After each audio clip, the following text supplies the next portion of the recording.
This episode of Mission Log is brought to you by Blue Apron, a better way to cook. Check out this week's menu and get your first 3 meals free with free shipping by going to blueapron.com/missionlog. Mission Log, a Roddenberry Star Trek podcast. Episode 247. Attached.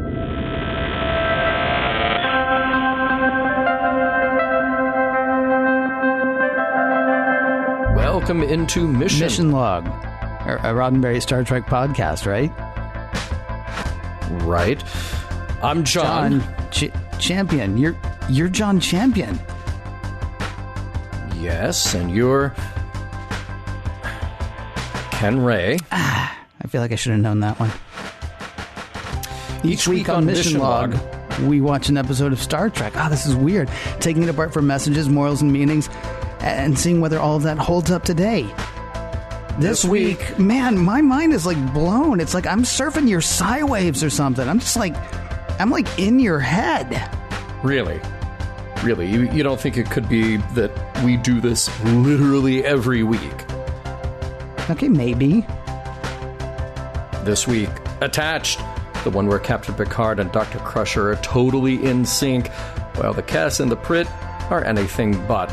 I've got trivia coming up, but first, I'm going to prove to you there's some kind of psychic something going on here, man. I mean, like right now, you're thinking of food? Safe bet. Well, I am actually thinking of Blue Apron, a better way to cook. I knew it. When you hear how much care Blue Apron takes with sourcing its ingredients, with changing up recipes, with delivering food directly to you, you might think it's too expensive, but it's not really. Unless you're eating ramen noodles every night. If you're doing that, yes, it's expensive. Otherwise, it's actually affordable. No, I've had a recent experience that tells me that eating ramen noodles every night might not be inexpensive. Depends on where you're getting those ramen noodles, and I know where you got them, and you could run up a bill there. Yeah, I've been traveling a lot. We're going to talk about that in just a moment, but here's what I will say about Blue Apron. For less than $10 per person per meal, Blue Apron delivers seasonal recipes along with pre-proportioned ingredients to make delicious home-cooked meals.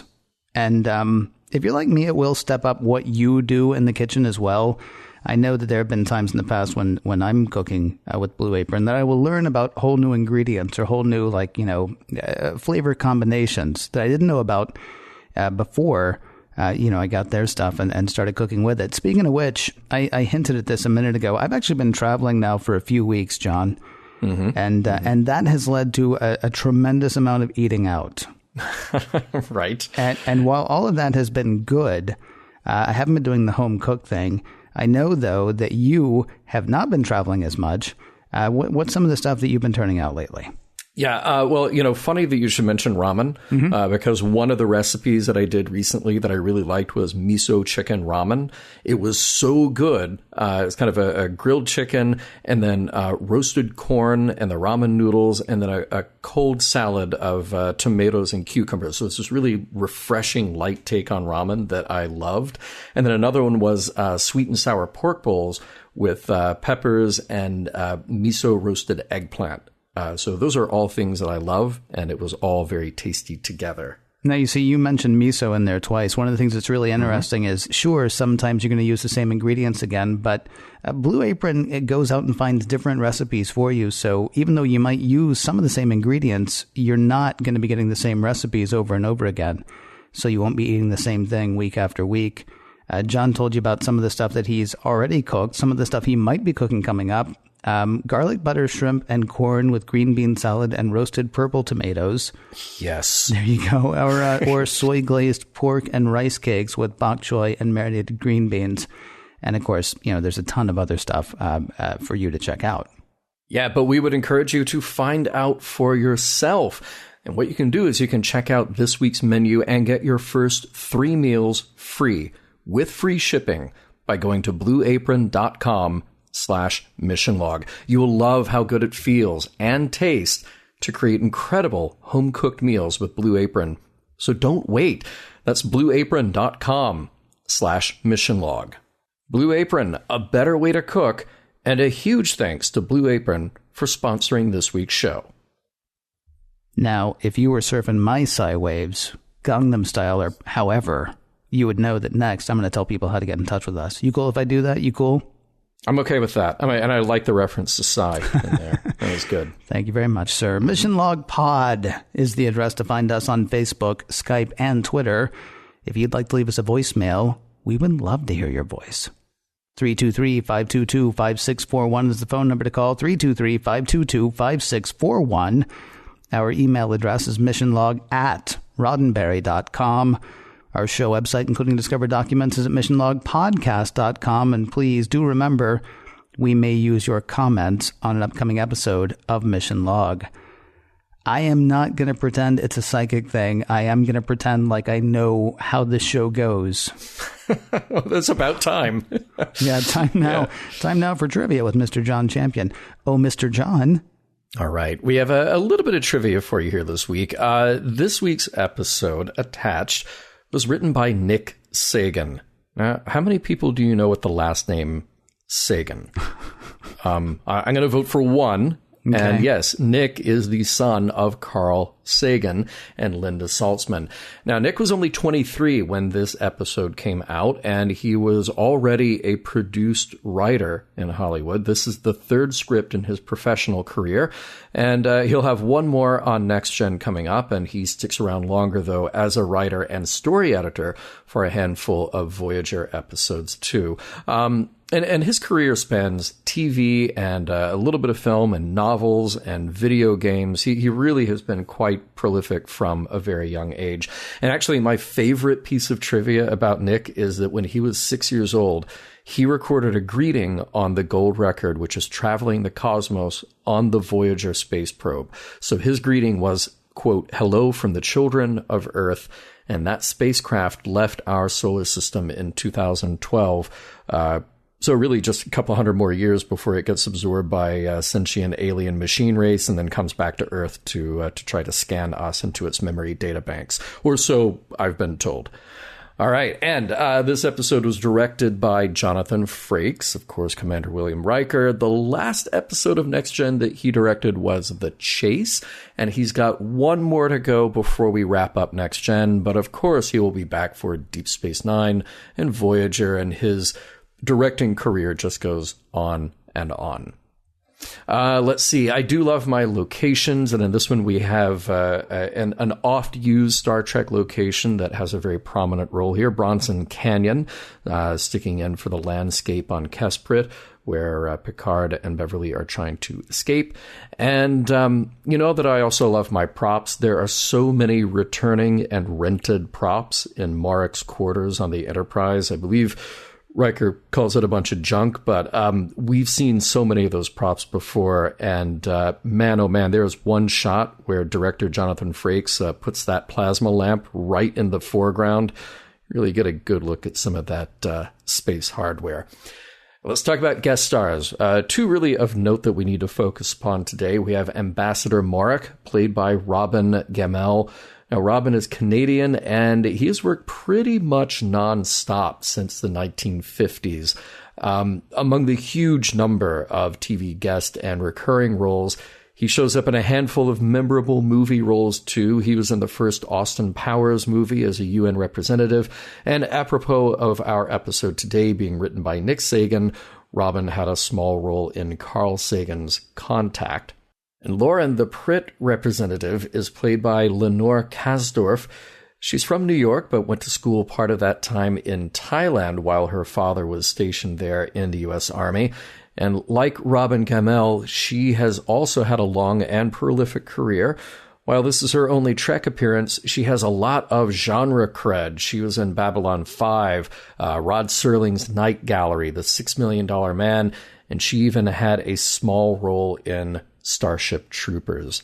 And really that's it. That's really the major highlights that would be of interest to our audience. Yeah. Okay. Yeah. Oh, hang on. She was a guest star in Kolchak the Night Stalker. I knew it. In a galaxy full of monocultural planets, the Enterprise has found something amazingly rare. a duocultural planet.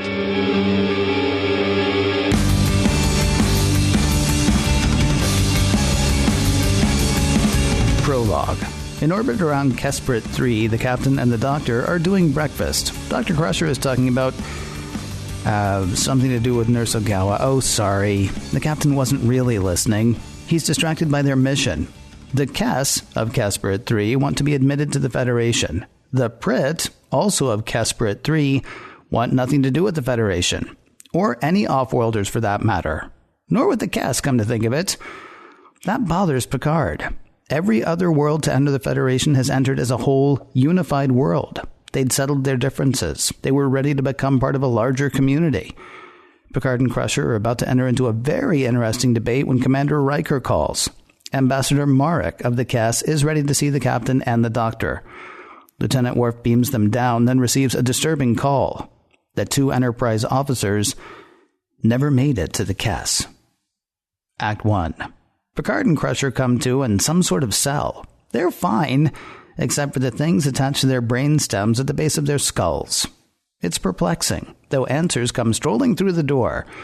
Picard and Crusher are being held under the authority of the Prytt Security Ministry. The charges are conspiring with the enemy, the Kes. The Prytt know the Federation is forging a military alliance with the Kes. No point in denying it. The implants at the base of your skulls will soon sync to your psi waves, and all will be confirmed. Picard says it'll confirm that they're not doing a military deal, but whatever. On the Enterprise, Data and Worf have confirmed that there's nothing wrong with the transporter. It looks like the Prytt used a tractor beam to divert the captain and the doctor. Finding out why won't be easy since the Prytt have refused all communication. Commander Riker says they'll have to work through the Kes, which means working with Ambassador Marek. Back in their cell, Picard is trying to figure a way out. The Prytt guard drops off a tray of food, but hold on, that's not food on the tray. It's Beverly's tricorder. And on it, a map showing the way out and a code to open the cell door. Quietly, the 2 make their escape. Act 2.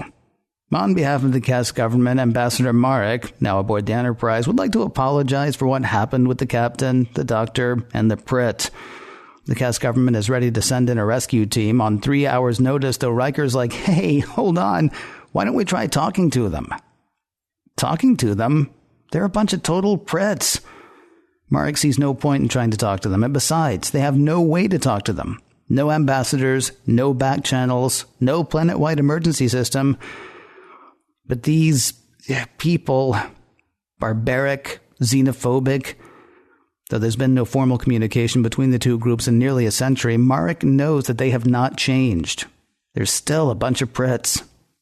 Worf says he can find their radio frequencies and try to talk to them that way. Riker says they will try negotiation. In the meantime, Marek will keep preparing for the rescue, and if it's not too much trouble, we'd love to work from the Enterprise. We think the Prytt breached our security, which is how they knew when your doctor and the captain would be beaming down. Done and done. Worf shows the Kes to their workspace. After a security sweep, they say the space will do nicely after they increase the security in the workspace. Thank you, Lieutenant. You may go now. On the planet, Picard and Crusher have to make their way through the fire swamp. Well, fire caves. Thankfully, there are no rodents of unusual size with which to deal. And something weird happens. Picard thinks he heard Crusher say something, but she didn't say anything. No time to worry about that, though. They have to flee. An explosion caused by a buildup of... There's an explosion and they escape. Act 3. The Enterprise is called the Prytt, and the Prytt have hung up on them. Then the Prytt call back. Specifically, Security Chief Lauren, the one who'd captured Picard and Crusher, calls back to tell the Enterprise to stop calling. If they don't, the Prytt will have to take aggressive action against the ship. With that, she hangs up again. Worf says the Prytt pose no threat to the Enterprise. Meanwhile, Marek has come back to the bridge with good news. A Kes operative has freed Picard and Crusher and left them detailed instructions on how to get to the Kes border. Riker wants to know how they were freed and how they'll get across the border, though Marek won't discuss such a sensitive subject on the bridge, preferring the safer confines of his quarters on the Enterprise. Back on the planet, Picard and Crusher have taken a wrong turn, and something weird is going on. Crusher responds to something Picard was thinking, though hadn't said out loud. The transceivers at the bases of their skulls are just tuning to their psi waves. They're sort of synchronizing with each other's. The implants are transmitting their thoughts. Not constantly, but it is happening. Sometimes it's words, sometimes it's feelings, like the fear of heights Beverly felt when she realized they'd have to climb about 30 feet straight up a rock wall to continue their escape. Picard felt her fear, and he encourages her to take it easy, one step after the other. Thankfully, he does not suggest singing Frere Jacques. Back on the Enterprise, wow, Marek has jammed his quarters full of security equipment of his own. Also, he insists on utter secrecy. What he's about to tell Riker must stay in this room. The Kes have people on the inside in the Prytt government. That's how he got Picard and Crusher out. The map that they were given will take them to a village in Prytt territory, but controlled almost completely by the Kes. There, the Kes will make contact and walk the captain and the doctor across the border into Kes territory. The plan seems a bit brazen for Riker, though Marek assures him of its safety. And you know it's true because we still want to be in the Federation. We're not going to lose your officers. Speaking of them, they've made it out of the caves, and the psychic link between them is getting stronger. Picard thinks a little physical space might weaken the link, but instead it weakens them. The further apart they get, the more pain they feel. They'll have to stay close and deal with each other's thoughts and feelings. Act 4. Two roads diverge on the map, and Beverly's not sure which one to take. Picard is, except, no, he isn't. No, he's made a decision, though with a peek inside his brain, Beverly knows he doesn't actually know which way to go. Does he do this all the time? No. Though there are times when it's necessary for a captain to give the appearance of confidence. And the link gets stronger still. Picard says Crusher always has a cutting remark on the tip of her tongue, though she says she's learned to only think those thoughts, not say them out loud. She tells a funny story of an insult she once hurled, except there's pain behind it. And Picard feels that pain. He finds the sharing of thoughts compelling. On they go, and there's a Prytt guard on the pass above. Rather than continuing toward the designated village, the two decide to head for the border and try to find a way through the force field themselves. Back on the Enterprise, Marek is confused. Picard and Crusher never made it to the designated rendezvous point. But he's not confused. He knows what happened. Picard and Crusher were secretly meeting with the Prytt the whole time to form a military alliance with them. Oh, it was a clever scheme. First, they pretend to lose their officers in the transport. Then, the Kes revealed they're undercover operatives helping the Enterprise officers escape. But the Kes busted them out quicker than expected. Picard and Crusher needed more time to make their bargain with the Prytt. You invited us, says Riker. We're not working with the Prytt. You're seeing conspiracies everywhere. Now, if you'll excuse me, I'm going to go find my people. Marek says he thinks it's time that he and his people leave the Enterprise, which is A-OK with Riker. Nightfall on the planet and sitting around a campfire. It's the moment we've been expecting off and on for 7 seasons. With no way to hide their feelings, Beverly finally learns that Picard was in love with her. Was, like years ago, before her husband, Wesley's father, and Picard's best friend, Jack, died. Why didn't Picard tell her? How could he? How could he say that he was in love with his best friend's wife? Then when Jack died, he felt guilty. Well, he felt guilty before that, having such feelings for her. That's why he didn't want her on the Enterprise 7 years ago. He wasn't sure how he'd react. Then slowly he realized he didn't have those feelings anymore. And now, they're friends. And with that, they say goodnight. Act 5. Ambassador Marek is back on the Enterprise, apparently to watch the Prytt security chief Lauren hang up on the Enterprise again. Marek is unimpressed. He knows the Federation is working with the Prytt. This little show won't convince him otherwise. We'll see, says Riker. And with that, he has Worf beam Lauren up to the Enterprise, kind of without her expecting it. She is understandably upset and has no interest in talking to Riker nor Marek. Both accuse Riker of working with the other. Back on the planet, Picard and Crusher are on the run, being pursued by Prytt security. Back on the Enterprise, the Kes and the Prytt are still accusing each other of colluding with the Federation for military advantage. And Riker has had enough. He assures Lauren that there is no way the Kes will be admitted to the Federation. Kesprytt, he says, is a deeply troubled world with too many problems that need to be solved. While the Kes are a friendly, democratic people, they are driven by suspicion, deviousness, and paranoia. Though that might please the Prytt, Lauren still thinks Picard and Crusher were spies. Okay, says Riker, if we don't get our officers back, Starfleet will be paying very close attention to your society. Your society that wants no attention from the outside. That's lots of starships contacting lots of people, asking lots of questions, maybe even sending down away teams. All because you wouldn't help me find my officers. Speaking of them, they've made it to the Kesprytt border. Crusher works on a way to get through the force field, then pushes Picard through before it closes. He's on the safe side. She's captured, except the Prytt guards get the word. Send up their coordinates. The Enterprise will beam both officers back up. Nightfall on the Enterprise, and Picard and Crusher are enjoying an intimate dinner, talking over the intimacy of their shared thoughts. Of course, they're not sharing thoughts anymore. So, what should they do now? Now that they know how each one feels? Perhaps, says Picard, we shouldn't be afraid to explore those feelings. Or, says Crusher, perhaps we should be afraid. And with that, and a couple of tender, though somewhat chaste, kisses, the two officers say goodnight. The end. Penny for your thoughts.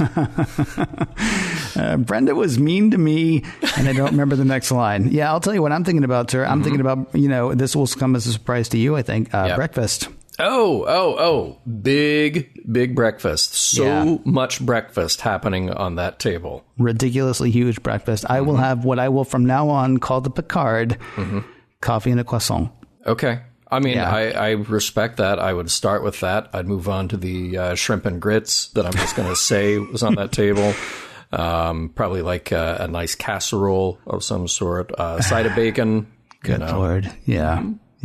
I said I've been, whatever. Yeah. Breakfast. I know it's the most important meal of the day. I'm leaving it to others to take care of it, though. Okay. A little bit of Star Trek history building here. We get a date, 2150. We have a world government. But we don't get to hear why Beverly's Australia, one of the old nation states, I like that. We don't get to hear why her Australia analogy doesn't work. Yeah. She's like, if Australia had stayed out. Yeah, hold on. That's not really fair because, there's a knock at the door.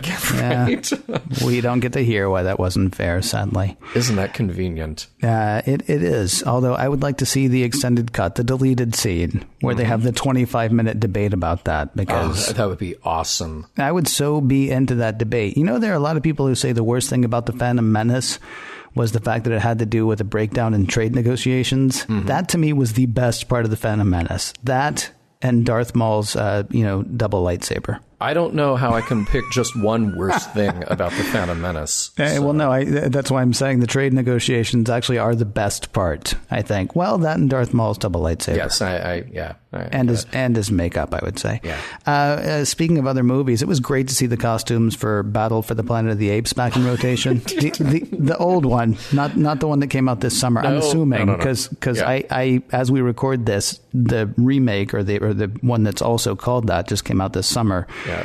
And I didn't get to see that. I'm going to guess, though, that the one with Woody Harrelson doesn't have the, almost like sleeper outfits or the 1970s Battle for the Planet of the Apes outfits. They are very adorable, though.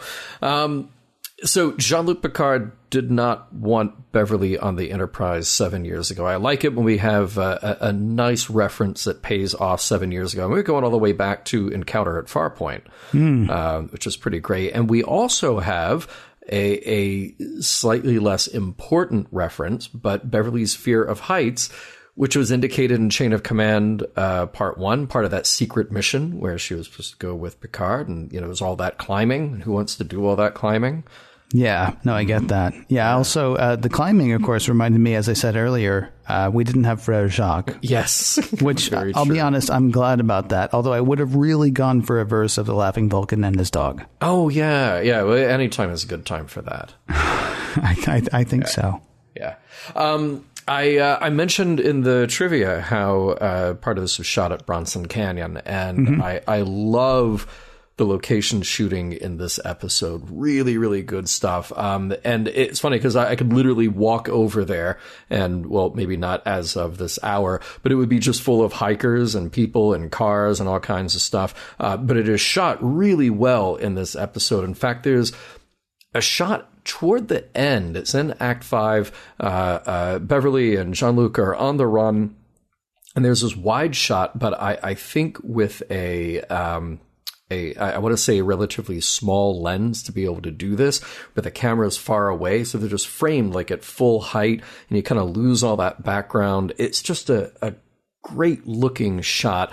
We needed more location shooting in the last few episodes. Like, maybe it would have been nice to have seen Lake Elnar in Dark Page. Now I get it. They're in this sort of dream state, this sort of, so it's not quite real. Things aren't real. And we just saw the Arboretum. So we're just sort of pretending like the Arboretum is this dream state stand-in for Lake Elnar. But how cool would it have been to actually, I don't know, you could find a body of water in driving distance of LA and go there. But at least they made up for it in this one. It wouldn't have helped. No, but you're right. It would have been nice to see that, because I mean that actually did really make that episode worse. Now that you mention it, I mean it's sort of like the Arboretum looks a whole lot like a miniature golf course. Yeah, and then like Anar or Elnar, whichever one it was, also ends up looking like a miniature golf course. Right, pretty much. Not even a fun one though. Like there'd been like a windmill or like a dinosaur. Then I'd be like, oh, okay, well, I question the use of that location, but I like its kitsch value, so I'm going to go for it. Yeah. And I hate to say it because I hate to be picky about Star Trek, and I know that I've talked about things that irk me like wallpaper, but look, Star Trek is still, as of the release of this episode in 1993, terrible at civilian clothing. Look, don't get me wrong, uniforms are great. Since 1965, the uniforms on Star Trek are awesome, and I love them, no question about it. But Picard and Crusher at the end of this episode, what they're wearing, just oh my. I'm going to go Blackwell here with you. Okay. I would say mostly uniforms are fine. The motion picture, only good for its kitsch value as far as the uniforms go. No, because Admiral Kirk, he had the two-tone, the white and the gray, and he had that short sleeve. Yeah, which I hated. Everybody had belt buckles, but no belts. It really just made no sense. Future, man. Future. Okay, well then here is where I have to argue with you about today's clothing. Everybody knows in the future there are 3 outfits.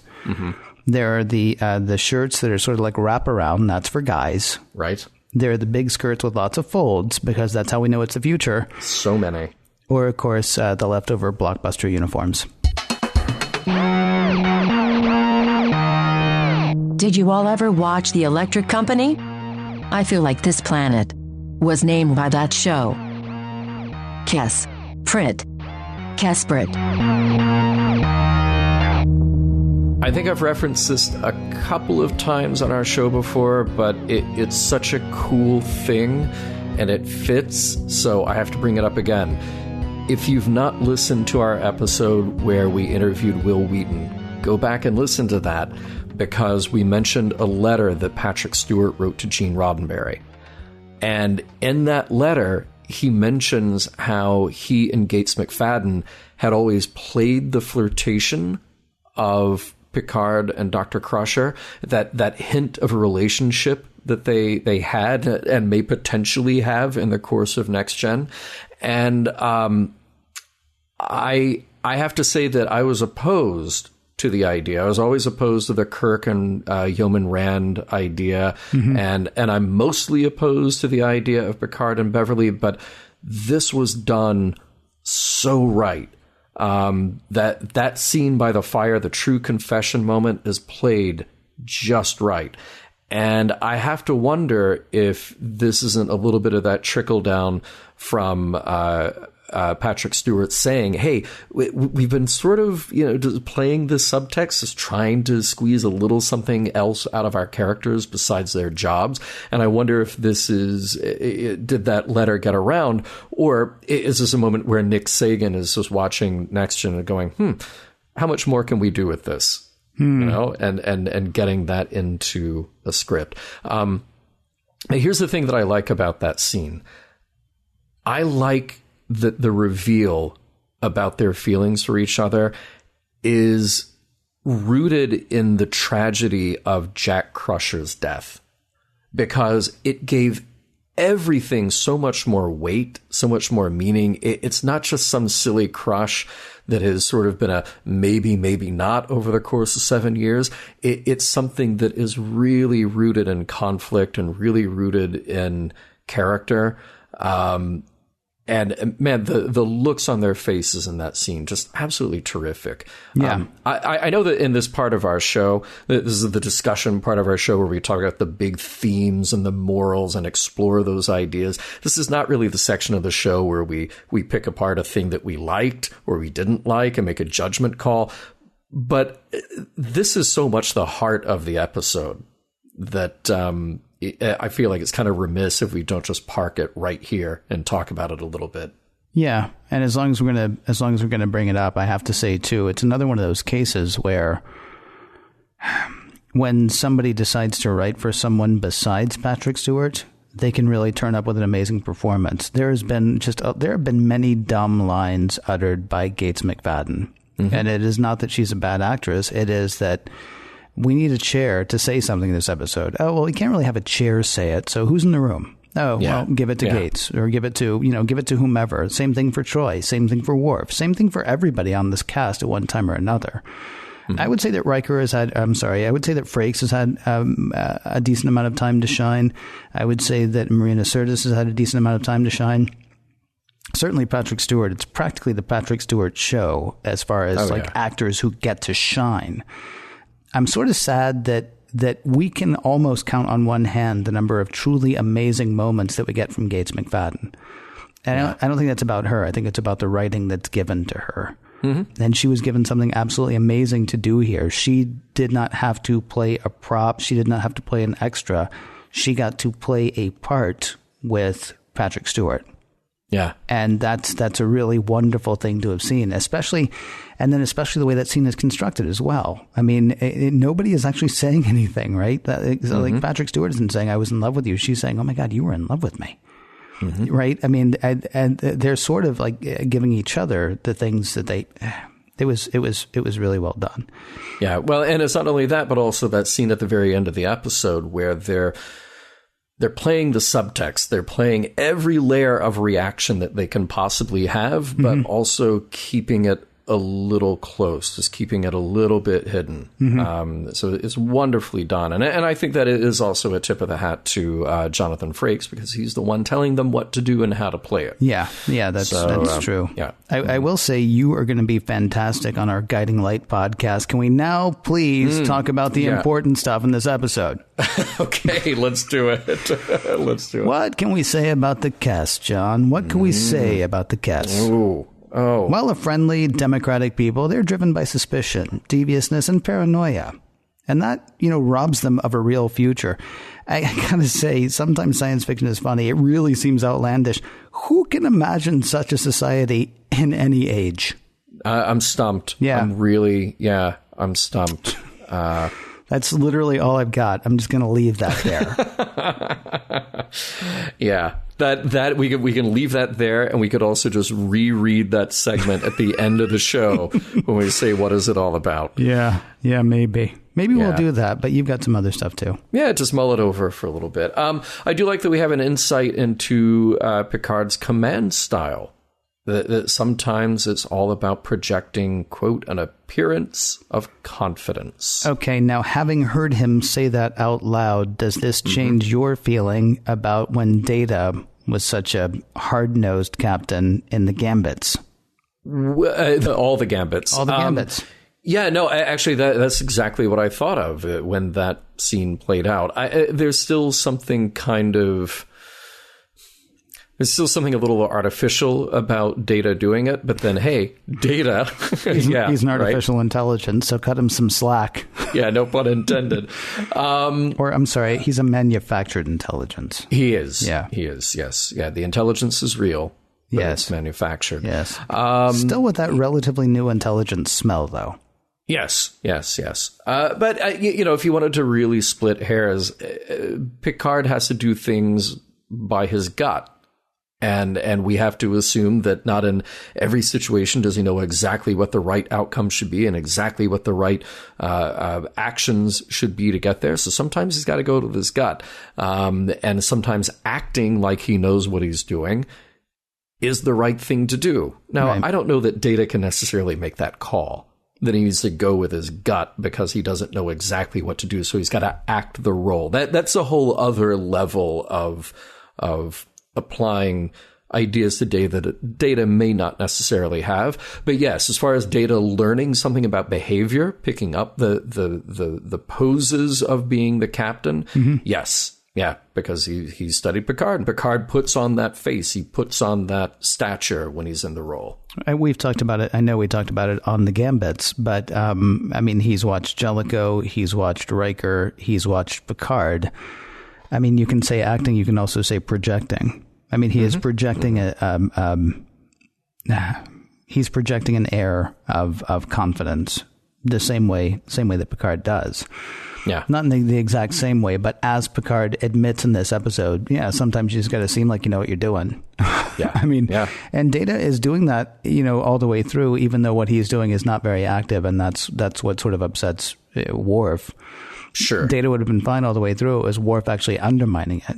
That sort of. Yeah. But you know what? We're talking now about an episode that was like 4 or 5 ago, and we should go ahead and keep talking about this one, huh? Well, I think what we can say, or at least what I think, is that it's a legitimate command skill, a legitimate command tactic to project an appearance of confidence, even if there's maybe not a whole lot of confidence to back it up. I'm not going to fault him for that. We do have a good look at Star Trek diplomacy again in this episode. Remember a long time ago, Picard described it just as bluntly as he could. You try, and then you keep trying again and again and again, and you keep trying until you have a breakthrough. And if it takes a really long time to do it, well, you take a really long time to do it. Marek and really everyone from Kesprytt are so blinded by their own prejudices, by the indoctrination that they each have about the other, that they simply can't do it. And it's interesting to see them taken out of their element and forced into that room to talk to each other. And Riker has clearly learned from the Picard doctrine, which is you keep talking and you get them in there and you force them to talk to each other. And if it doesn't work, you do it again. And if it doesn't work, then you do it again. Do me a favor, though, because you say forcing them out of their element, and one of them is literally forced out of her element. I don't even want to talk about, whether it's okay for a man to teleport a woman. Let's just talk about the fact that these are xenophobes. These are people who want to be left alone. And Riker's like, yeah, but that's not going to work for me, so go ahead and beam one of them up. Yeah, well, it's a good thing that the Prime Directive does not apply here. Yeah. Oh yeah, that I forgot about that. Yeah. But regardless, I had a little bit of a problem with that. But then I also think, well, how did this episode begin? It began with the Prytt actually intercepting a transporter beam. Yeah. And kidnapping those people and putting them where they wanted them. So this is a thing that shouldn't be totally out of the ordinary or totally out of the question. Hold on a second. Did you just make the case for 2 wrongs making a right? Maybe a little bit. Really? Well, maybe. All right. Maybe. All right. I'm just saying it might not be out of the question. So I just want to make sure I've got the lines down. We're Starfleet. We never lie. We will occasionally kidnap. Yeah, well, they didn't lie about what they were doing. He just made it happen. Yeah. It's okay. Yeah. I mean, I'm not saying it was wrong. I think I probably am saying it was wrong, but it made me wonder a bit. It was not as hinky as when Data, again, back in the Gambits. Boy, that show's given us a whole lot, huh? I know, right? Lied about the bringing the Klingon on board. Yeah, right. We need to do a health inspection. So, yeah, we're going to need you off your ship for a while so we can, quote, do a health inspection, end quote. Yeah. I mean, maybe it's only because it wasn't discussed at all.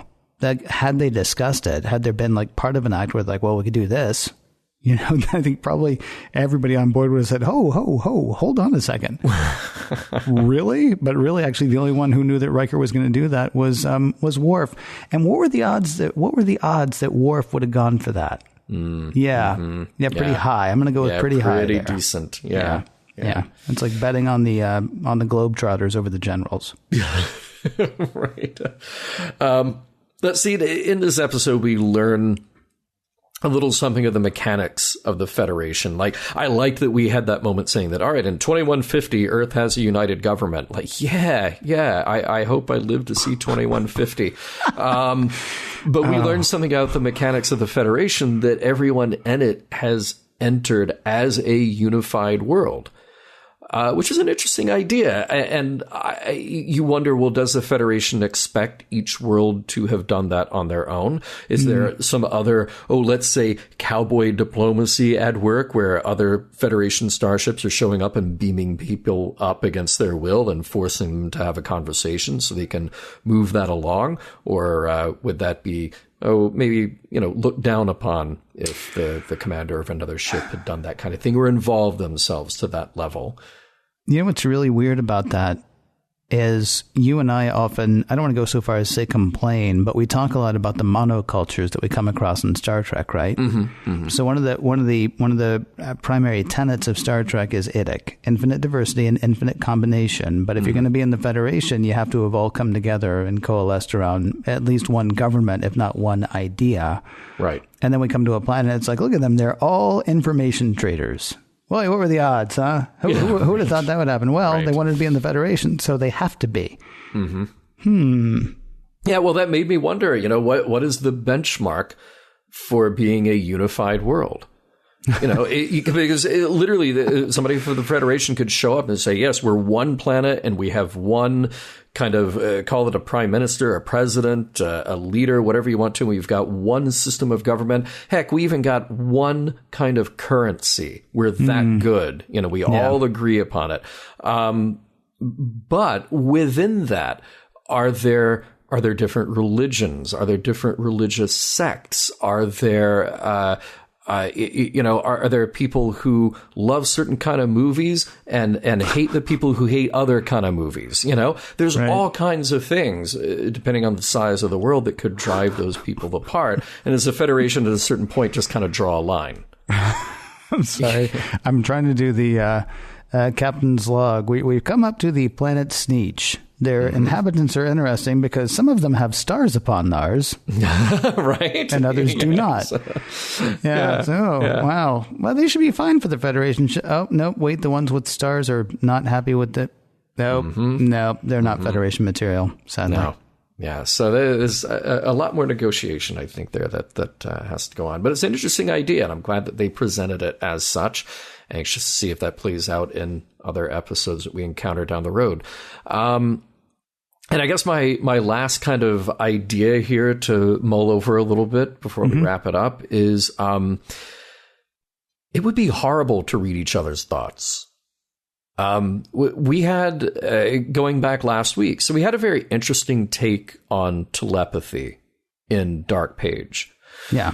Because the Cairn were portrayed as this very pure, kind of very innocent race because they couldn't have secrets. And they evolved that way. Who knows from what and into what, but they evolved that way. So that's just the way they are. And they didn't even have a word for privacy, which was a fascinating idea. And it's to show directly a contrast with us, that we are not like that at all. And not even the Betazoids are like that at all. They like their privacy, and Deanna, being half human, was on board with that too. But just that little glimpse into Picard and Dr. Crusher, these are two people who like each other. They like each other quite a bit, in fact. But they're also bickering telepathically. They're also finding fault with each other telepathically. Now, in a very nice way, they wrap it up at the end where they have a laugh. They share something that no other humans have been able to share, and they do have a laugh about it. This is kind of a nice little inside joke that they have. But I was thinking it would be terrible in any and every situation to be able to read what somebody was thinking. That is a good thing that we don't have that ability. That you don't.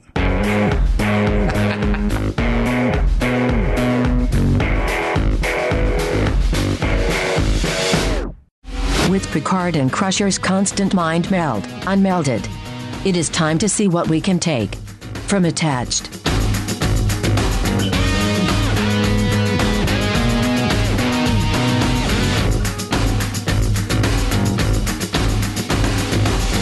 Ken, I have a very strong feeling. I'm going to intuit that we've arrived at the part of the show where you and I both might have some final words, some final thoughts about the episode Attached, and maybe for the people who are listening at home, they might even be able to read in my mind what I'm about to ask you, which is, does the episode hold up? And I'm Ken Ray.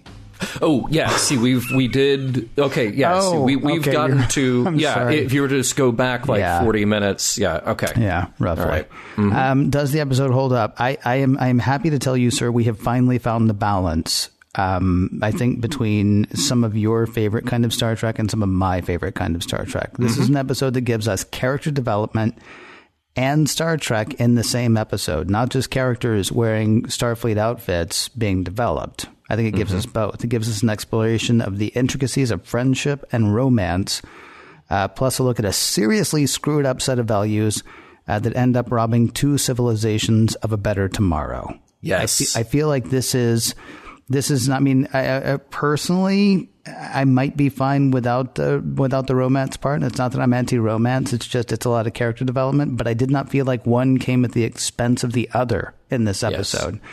I felt like, we already talked about how great the acting was between Gates McFadden and Patrick Stewart.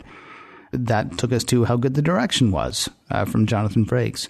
I can't believe a 23-year-old kid wrote this. Yeah. You know, I mean, there's a lot about this episode that's wonderful. Is it the most action-packed? No. Could the wardrobe have been better? Sure. But I mean, there's a lot to really like about this episode. And so the one thing, if I'm going to be mean, I do have to wonder if it holds up as well as it does, because we've been through just like a lot of not so fun season 7 so far. But I don't think it's that. I really think that this episode, thrown into season 4 or season 5, this is still a good episode. And so I personally think, yes, this episode holds up. What about you? It's funny that, we don't read each other's notes before we do the show, because you and I kind of had the same notes on this. Okay. I said that this feels like a return to Star Trek. And yes, you could have done this in another season. However, I'm glad that we don't have this in another season, because you needed that Picard-Crusher relationship to mature. We needed to sit on that for a while before they introduced it. Because had this occurred in season 3, I fear that we would just be waiting another 4 seasons to say, okay, are they ever going to talk about that again? That there's a thing, because we don't really know. Like that time on MASH when Hawkeye and Hot Lips sort of got together, and then the next week they hated each other again. Yeah. And for however many seasons after that, they were still sort of on each other's backs. Yeah. So we're back to Star Trek, and almost jokingly, like the long discussions about diplomacy and planetary politics, like those are the things that people make fun of for sucking the life out of Star Trek. And yet here it is, and it's kind of wonderful. It's done well. It's painted with broad strokes. That's fine, but it's done well, and it's engaging, and it's entertaining. Like we said, the Picard and Beverly stuff is fantastic. This is kind of the perfect season 7 episode. You take the very central Star Trek theme in here about diplomacy, but we also, as you mentioned, you had that deepening of character and relationships, and not in a weird interface where it just felt like, well, we haven't done anything with Geordi yet. Right. So he's got a mom? Sure. Okay. Please interface. How about Dark Page? How about just last week? It's like, here's Mad Caplox on a Troy who, it turns out has been hiding a secret for 30 years about a dead child. Yeah. Bye. Yeah. Okay. So there's 2 examples out of about 1 million ways that this could have been screwed up. But they didn't here. They did not screw this up in the least. And again, we mentioned it before, Gates McFadden is so good in this, and she usually isn't given enough to do. Yeah. This is a shame that she was not given more to do, because she's wonderful in this. But that's all the Star Trek stuff. That's all the fun character stuff and the action, and just saying that the episode holds up. And yes, we very much agree the episode holds up. But what's at the heart here? What's the message of this episode? Well, let me answer that question with a couple of other questions. Okay. What can we say about the cast, John? While a friendly democratic people, they are driven by suspicion, deviousness, and paranoia, and that robs them of a real future. It seems outlandish to me. Who could imagine such a society at any age, in any time, on any planet? Who could ever think that such a thing might happen? It's so funny that sounds so familiar. Yeah.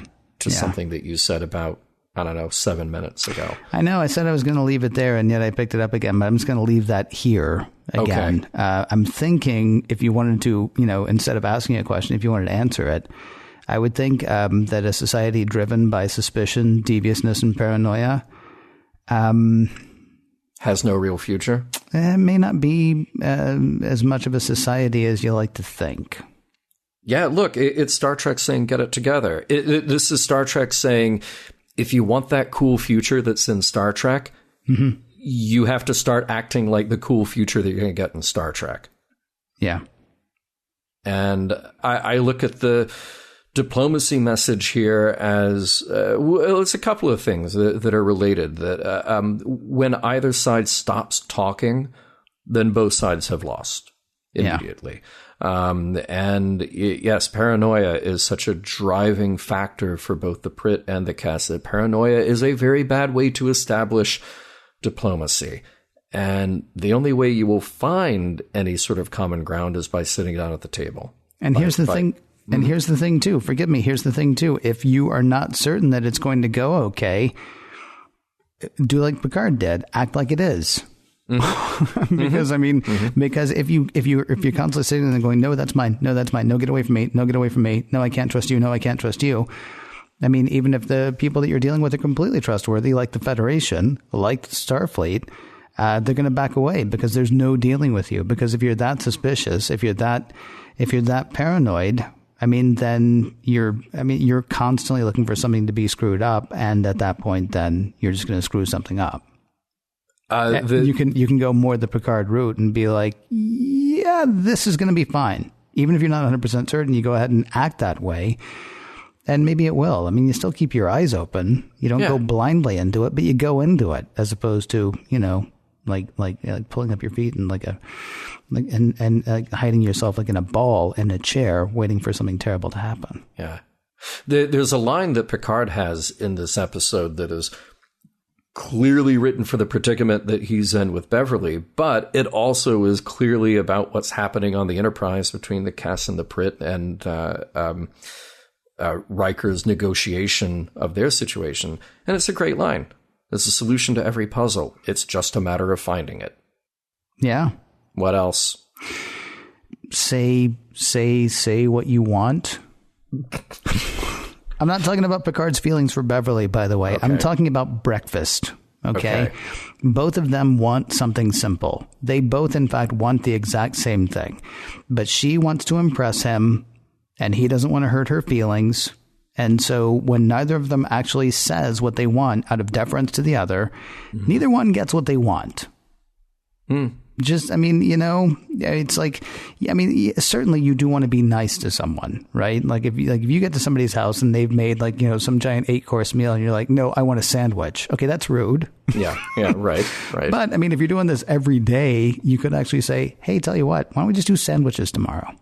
Right. I mean, they've both been basically, while they certainly really enjoy each other's time, you can tell that, while they certainly really enjoy being with each other, there was a part of it that wasn't satisfying either of them, but neither of them said. And so, you know, maybe they ought to have. So I think we can safely say that this episode has a lot of messages, a lot of themes, and that they all pretty well hold up. Which is so neat. It's so great to be able to say, yeah, you know what? Every part of this episode. That's fun. It's been a while. Mission Log is produced by Roddenberry Entertainment. Executive producer Rod Roddenberry. Roddenberry does so much stuff, cool stuff, including podcasts. You might be listening to one right now. So you can find out more about us and our partner shows, Women at Warp and Priority One, all at podcast.roddenberry.com. And while you're there, have a poke around at what else is on roddenberry.com. Hey, if you want to help us directly, you can do that at patreon.com/missionlog. For more exciting Star Trek podcasts, check out Trek FM. That would be trek.fm. And for the latest in Star Trek news and discussion, be sure to visit trekmovie.com. Next week, Force of Nature.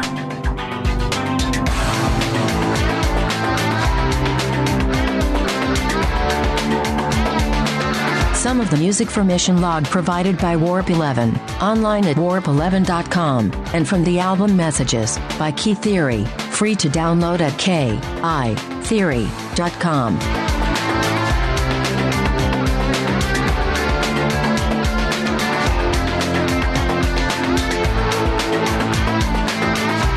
Will Picard and Crusher ever make a love connection? We will find out in 2 and 2. And several days. End transmission.